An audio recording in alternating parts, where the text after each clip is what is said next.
Everybody familiar with that?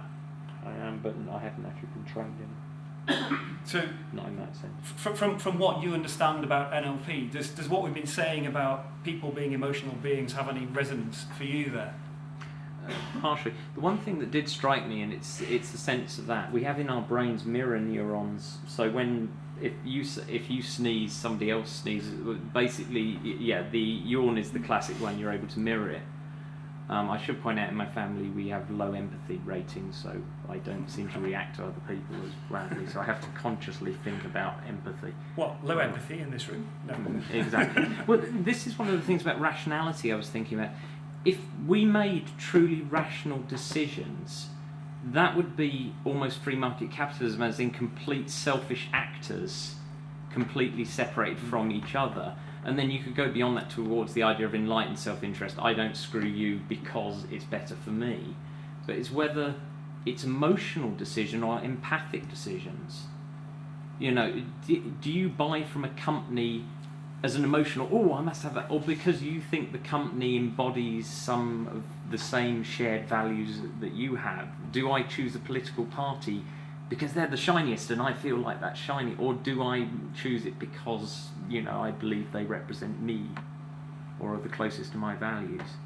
I wonder if the one leads to the other, maybe. Yeah, it's.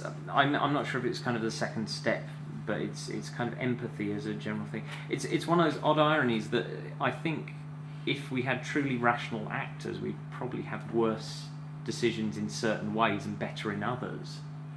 What you were saying about, you know, making emotional decisions, the question I was going to ask you was, do you think a more rational and thought out decision making process would be better? In what particular circumstances? Well, it's. Well, you were saying society that as it is today, we're trying to influence society. It seems very real, as you said, that people respond to a mixture of emotional feelings plus afterwards when they reflect on the rationality of it. So I think we have to work with that. And what you're talking about is can politicians help in a significant way to reach out to guide the country on these big issues that's on our minds. Indeed. And do you think politicians are particularly good at changing people's opinions? I don't actually, on the whole. I don't think there are many people who are good at changing opinions, because it's actually really difficult to do. Yeah.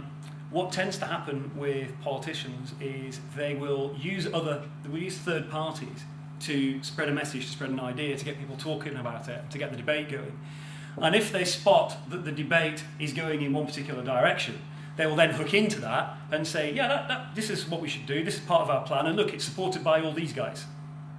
Which is why politicians have got such a bad reputation, which is another reason why people say they're not interested in anything politicians are doing. Yeah, although at the same time, perhaps it is actually the role of politicians to reflect public opinion. I mean, they're elected representatives, and if we want them to represent us, then actually isn't that what they should be doing?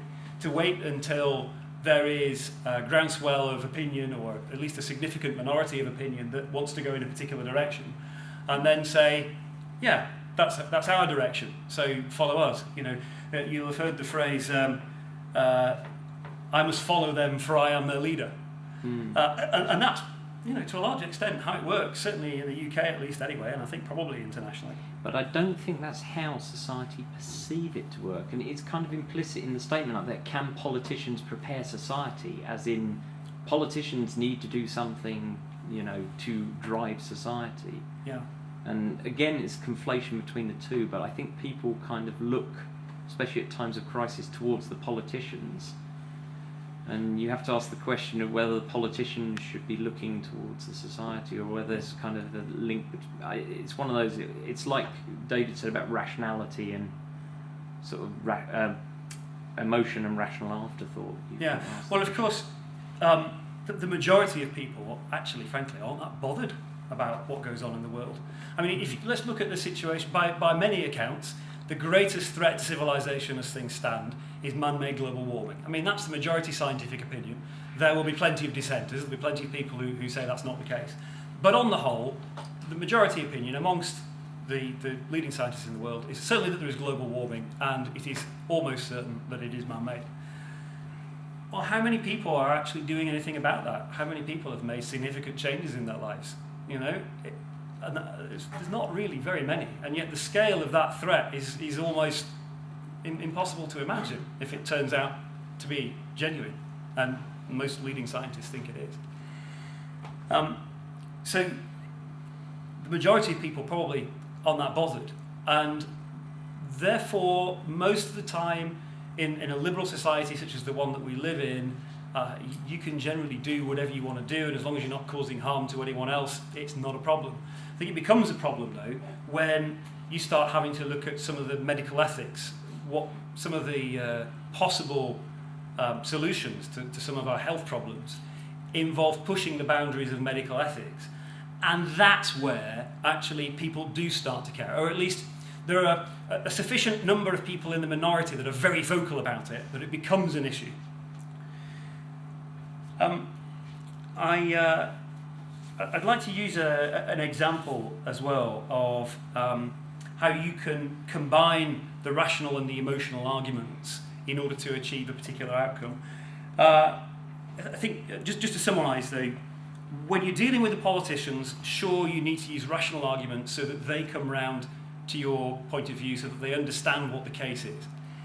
When you're dealing with the general public, it's a much more emotional kind of thing, and you've got to have both. You've got to get the emotional connections going, you want to have the public on your side, you then also need the rational arguments so that when it comes time for making decisions and actually doing things, you've dealt with both the facts of the case and that emotional connection to get people over that little hurdle so that they come out the other side and they want to accept the vision of the future that you have. But I want to use a specific example that's come up relatively recently with anti-aging medicine. Now, the FDA in the US does not regulate or give licenses for anti-aging medicine. If you go to them with an anti-aging treatment, we're not interested, we don't do that. Go away, please. But there is a development at the moment. In fact, I'll tell you what I'm going to do. I'll stick up on screen here so you can see it for yourself. The page from, if you can find it, I had a page from Sens open earlier, which it's decided that it won't display it. No internet connection. No, it doesn't matter. I'll tell you about it. There is an opportunity at the moment that Sens Foundation have been working on, which is that atherosclerosis is a disease that affects all of us, pretty much.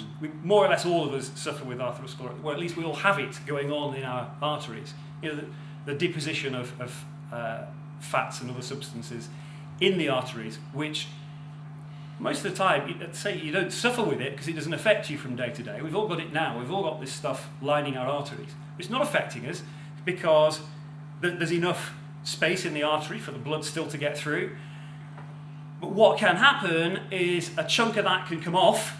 If it comes off and it clogs the artery, you could be looking at heart attack, or if it happens to block an artery in the brain, you may be facing a stroke. And it would appear that this problem is caused when the bad type of cholesterol gets lodged in between cells in the artery. And normally that's not a problem, but sometimes the LDL, the cholesterol, oxidizes. And that's when it becomes an issue, because that oxidized cholesterol is toxic. Normally speaking, if you get the cholesterol, the molecules lodged between your cells in the artery, macrophages come along and deal with it. They remove it. What happens is the arterial wall becomes inflamed. There's an inflammatory response. That signals to the macrophages to come and suck this cholesterol out from the cell walls and get rid of it. But if the cholesterol is oxidized, that's a toxin that affects the macrophage, basically destroys it from the inside, and it ceases to function. And so what you then get is more inflammation at the site, more macrophages come along, more intoxication of the macrophages, they die, more inflammation, and so it goes on, until eventually this build-up breaks off inside the artery, and that's when you get the heart attack and the strokes, the risk of stroke.